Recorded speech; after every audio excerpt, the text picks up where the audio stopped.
What is up, y'all? We're back at it again. We got another episode of Between the Flows that I'm super excited for. And I'm actually in one of my favorite places in the entire world, which is an airport. Now, the airport for me is where the adventure starts. It's where the creativity begins. And it's actually how my soul begins to flourish through this life that we get to live together. So yeah, I got a few minutes before my flight starts boarding, and I thought this would be a good opportunity to introduce my next guest for episode 6 of Between the Flows. Fuel up on some trainer tips and tricks. I'm gonna use this as a way to share to my clients and people that are watching that the airport's a wild, wild west. You're looking to get your protein gains. You might want to bring it from home. So I got some hard-boiled eggs here. Got a nice little kind bar, and I got a banana that has overripe just in my Uber right here. So I'm gonna have this first. I am using the airport to introduce my next guest because I met Aisha at the Crete Greece mentorship, and we connected there for the first time. Learned a ton about her in 7 days, and then once she left, I lived vicariously through her social media. And I swear, Aisha, you were all over the place. You didn't even go home. Aisha's from Canada. So just to catch up and keep those mentorship vibes, I was following her stories, and I felt like he was everywhere in the world, but going back home. So I am on my way to International Animal Flow Day to celebrate movement, and you were the perfect guest to share this episode with. International Animal Flow Day brings in new people. It's a way for anyone that's interested in animal flow to try it out. Aisha has a similar story because a couple months before joining the mentorship in Crete, she just took a level 1 workshop. We're not talking about someone that's super seasoned in the practice. We're talking about someone that's super curious about life, loves movement, and has an infectious attitude about being awesome. So back in Crete at the Animal Flow Mentorship, I got a chance to connect with Aisha on a deep level because there was about 27 to 30 people at this mentorship, which gave me the perfect opportunity to connect with people throughout the day. I connected with Aisha in a unique way because we're on a beautiful hike, talking, connecting, learning about each other. And then every so often we'll look up to check out the view and also look down to check out the gravel because the rocks and terrain was pretty rugged. And I learned a lot about Aisha during that hike. What stood out the most was learning that Aisha could whip my ass if she wanted to. She is a practitioner of jujitsu, and I learned a lot of moves, and I was a little nervous that she was going to try them out on me on the hike, but we got through it. I learned some cool techniques that were one of her favorite moves. And when you see her, you won't even know that this little pint-sized person could literally flip you off this mountain if she wanted to.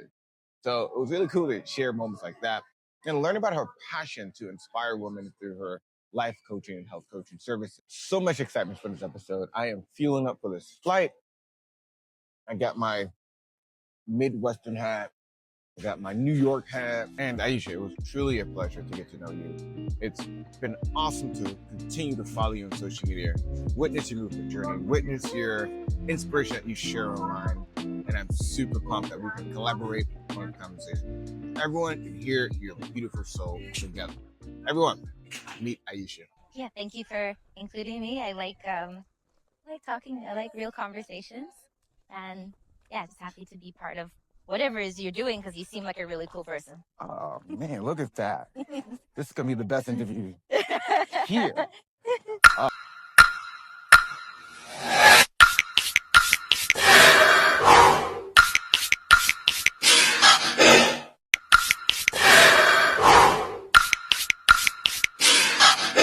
Here, like, look at where we get to be Yeah. in between the flows. Buzz.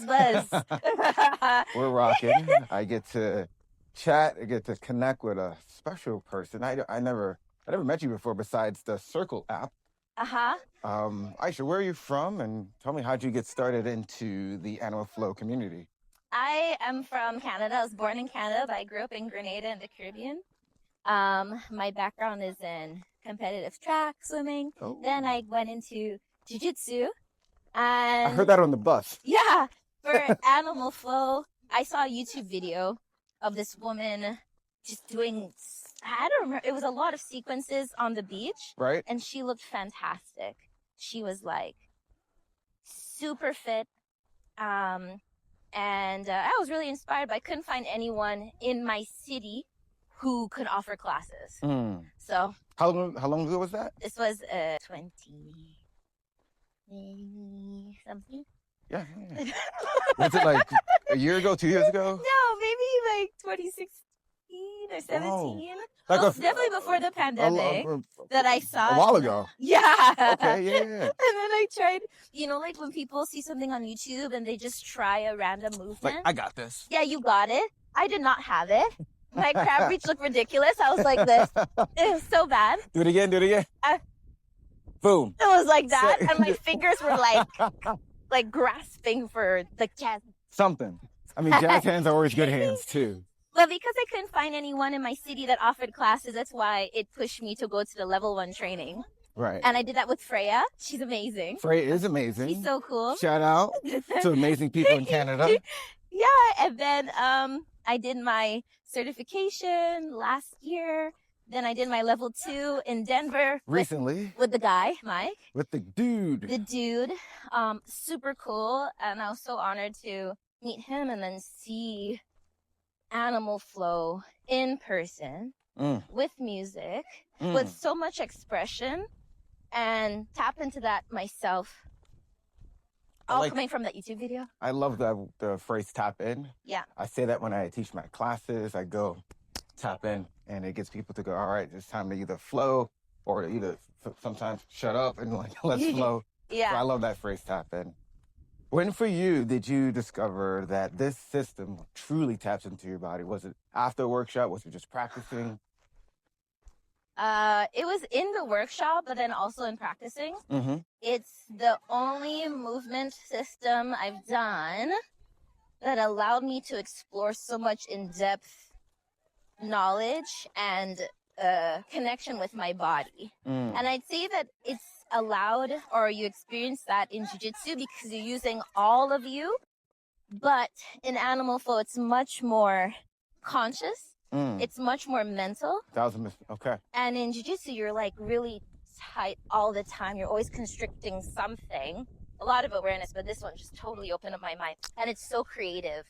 That's something I really like too. And I have no background in jiu-jitsu, but what I can attest is Animal Flow is the practice, solo practice we love doing together. Yeah. Jiu-jitsu, I would assume you have to do it with somebody, right? You have to. Yeah. Yeah. Out there just choking yourself out, that'd be interesting. Yeah. And I think that oh wait, we're on a tour too, so hold on. We're getting some fun facts about flowers. Yes, sir. Kind of matches your shirt here. Yeah, the time is blooming. Time is blooming. How long have you been practicing jiu-jitsu? 3 years, just over 3 years.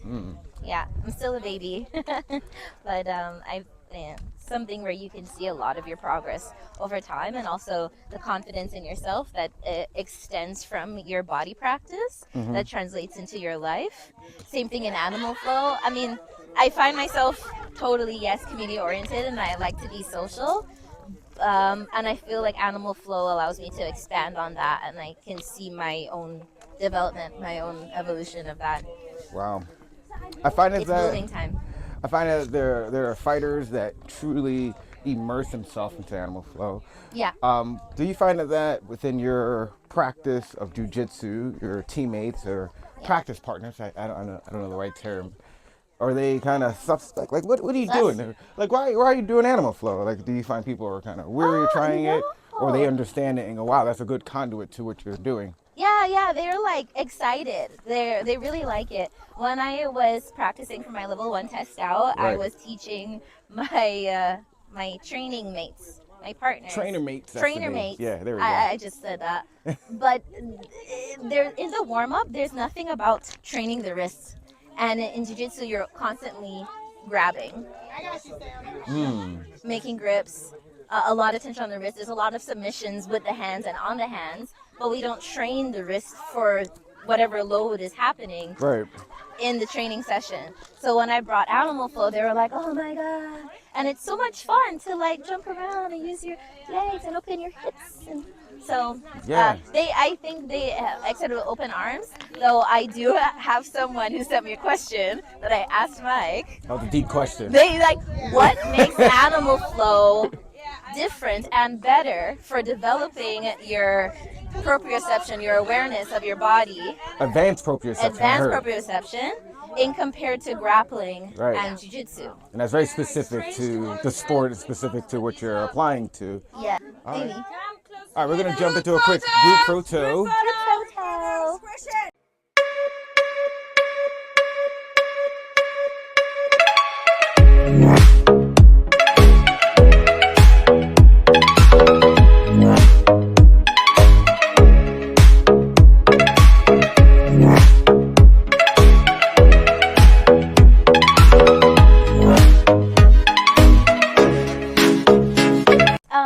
There's this guard called a. Wait, were you just kicking? No, I'm like trying to do it. There it is. Oh my gosh, I can't remember the name. But there's a guard. Yeah. And it's like my favorite one. That basically immobilizes someone's leg to prevent them from moving, and then from there you can trip the person backwards or forward. I need that. So that move I was talking about in jiu-jitsu is a Delaiva. It's a guard that's used to immobilize your opponent's leg to stop them from moving, keep them stationary, so you can either throw them backwards or forward. And in that one, whichever side you're kind of crunched in on and tight, that like locks in the leg, and then your other leg is fully extended to help you manipulate that person's body. So you kind of look like this when you're doing the jiu-jitsu. And being able to hold that tight is like also some stuff we do when keeping the elbow close to the body or streamlining or working that cross lines. So that's a fun one. Sounds fun. It's really fun. Very admirable. You should do it. I was going to lead to that. Something I would never do. I see it in the city. These training partners. Yeah. They're getting up at 5 a.m., getting there at 6 a.m., sweating before work, getting choked out, and do it again 6 days a week. That is not for me. But I love it. I admire it. And it just brings a more humble individual to society, because you know that your body could potentially be a weapon. And But I also feel like so many people, what I like that Animal Flow does or helps with is exploring how much capacity you have in your body to use as a weapon, or it is a weapon to be a machine. Let's go. Yes.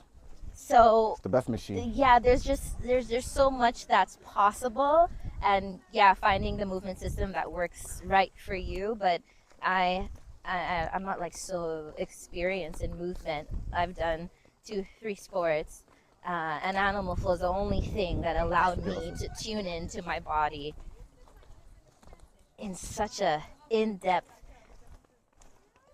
precise way, and to still do it in a community environment that touches all of your emotions, all of your capacities. In jiu-jitsu, they say the mats don't lie, because whatever frustration you're dealing with, whatever emotional baggage you have, whatever ego will come out on the mat. Right. But I think that will also come out in your Animal Flow practice. If you are working through developing more patience, more humbleness, your ego needs a little break, or you just really need the support to be held, whether you really, really need that, it will show up, and the community will hold you. What do you see here? Like, just the view. Well, yeah. And like, whoa. We are on top of a ridge, a mountain. How are you at heights? Pretty good? I'm good. Yeah, this is a really cool view here. Well, I was just talking about the circle of learning, and through the learning of this beautiful system, I've gotten to evolve immensely as a human animal. So I totally agree with what you're saying. Yeah, that's so cool. Well, I'm obsessed with the potential. I love exploring the spiritual side of us, the emotional side of us, the mental, psychological, but the physical side is like, whoa, the body is so cool, and it's so fucking smart. It's so intelligent. It's intuitive. And just being able to tap into that in whatever movement you do, whatever people you're with, and to see what, like, how much you can flourish. It's blooming time. Now, did you discover that during this first mentorship? Because this is your first mentorship, right? Yeah. Did you discover that here, or is that something you've been thinking about upon arrival to this mentorship here in Greece? Shit, I think it's been all over. It's been in like the Facebook group, the communications I've had with Karen just by email. Right. Just seeing how interconnected and involved everything is. It's not just coming to a mentorship. It's almost like the first moment you step into a workshop or a practice, you get a sense, you get a whiff of this deep community and this bigger heart, and realizing, oh my God, I'm part of this. Right, and you definitely are now. Yeah. 1000%. Now, for someone, and I love asking this question to someone that's pretty new to the community, if someone's on the fence looking at these beautiful mentorship flows and pictures, but they're on the fence, how could you let them know gently to get them off the fence if they're kind of interested in joining the Animal Flow community? What would you tell them? I think It's too big. We're on a ledge here. yeah, it's time to have a little focus, little minor landslide. There we go. Look at this. Between the flows, between the mountains. And like we're just doing a little hike here. Look at that. So, a beginner wanting to do a mentorship, but they may have a little hesitance, or what? Just Yeah. advice. I like that. I think that as we were talking about Animal Flow being a very supportive environment and a place where people can really help you expand your own practice, your understanding of yourself and your body. I think if that is your intention, is to expand and to evolve, that's enough to just say, yeah, I'm gonna go. Okay. And just again, like, know that you're being held, and everyone has also done this journey. Gotcha. So you're kind of saying feel the fear and kind of do it anyway. Trust the process. Trust your intention for coming into Animal Flow in the first place. Oh yeah. And lead with that. Lead with that. Lead with your heart, and release the fear. Try to release the fear and find somebody to hold you through it. Let's make contact with someone, and then they'll spread your name like wildfire. I was talking about a woman I met in Denver. I met her one time, and I'm like, oh my gosh, she's so beautiful. Big shout out to Lisa. What's up? So yeah, just like, go hard, set your intention, continue to expand as a person, evolve, and let the world take you, and let the community hold you in it. I love that. You mentioned the word expand. On a hike. Where do you see yourself expanding in this Animal Flow journey in 5 years? Where do you see yourself within this community or within the practice so that it could potentially be solo? So, here, let me get you over here. Oh, this is. Oh, wait. We're really. Deep question. We're really. Deep questions, going deep now. We're going deep. We're deep questions, and we're going deep down this mountain. So, future you, 5 years from Future now. me 5 years from now. Where do you see yourself in this community with your practice expanding? Where do you see yourself? Being safe, creating a resilient body, creating a deeper connection. Vivo, please.